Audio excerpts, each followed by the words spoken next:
Quaid Azam, Part 340.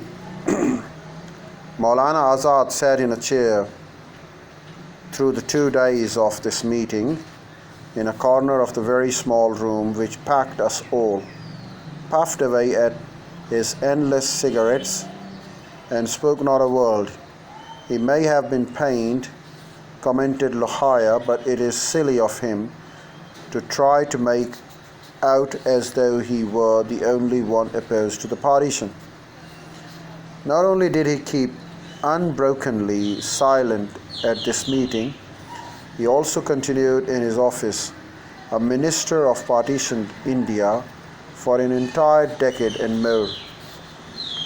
I may concede, Lohaya continues, and even understand that he was unhappy at the partition and tried to oppose it in his own way at informal and tete-a-tete meetings.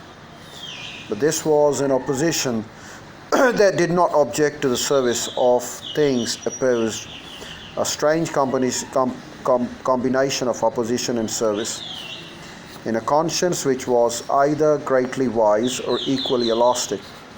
It might be interesting to explore Maulana Azad's conscience, for I sometimes suspect that the wisdom and the elasticity go together. It was not Maulana alone that got such ex post facto whiplashes of comment from Lohaya, and others too came in his sight.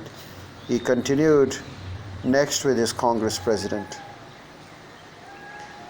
Acharya Kripalani was a pathetic figure at these meetings. He was president of the Congress party at that time. He sat drowsily and reclined at this meeting. At some point in debate, Mahatma Gandhi referred to the exhausted Congress president, and I shook his arm in deep annoyance. He volunteered the information that he was suffering from a bad headache. His opposition to partition must have been sincere, for it was also personal, but the disease of old age and exhaustion had come over his fighting organization of freedom, the Congress party, in its moment of great distress.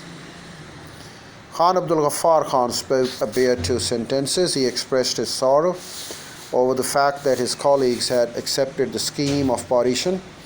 As a small mercy, he wanted them to find out if proposed plebiscite in the northwest frontier could include the alternative of independence alongside of the 2 other choices of accession to India or Pakistan.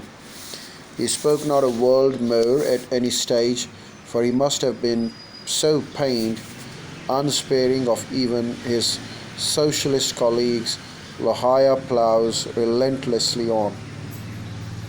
Mr. Jaya Prakash Narayan spoke some brief but definitive remarks against partition. In a single stretch was silent for the rest of the meeting. What made him do that? Was he disgusted at the way the working committee was going about the business of partitioning the country? Or did he consider it prudent to keep quiet in the face of a leadership so stubbornly united for acceptance of the partition? His character is probably a mixture of healthful responses at some stage and prudence for most of the time, a very irritating mixture, no doubt, which has often made me very angry with him. But Lohaya is sharp in self-introspection. My own opposition to partition was persistent and vocal, but it could not have been serious enough, and I now recollect some false notes. In any event, my opposition could not have moved mountains.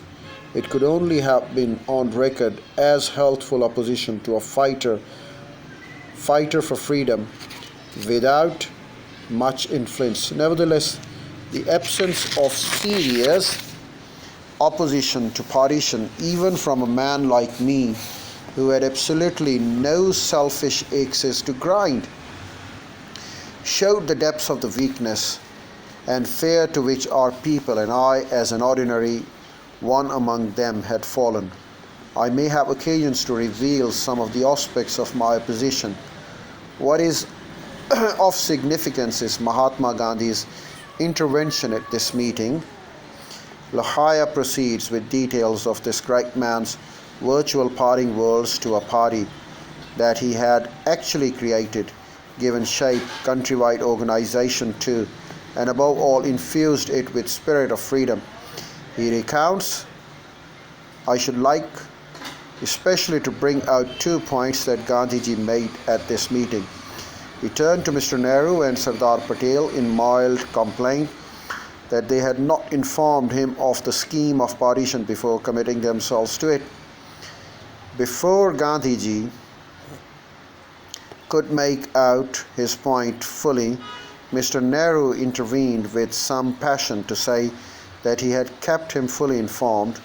On Mahatma Gandhi's repeating that he did not know of the scheme of partition, Mr. Nehru slightly altered his earlier observation. He said Noah Khaley was so far away that while he may not have described the details of the scheme, he had broadly written of partition to Gandhiji. Well, that's all for the day, and I'll bring about more videos in my next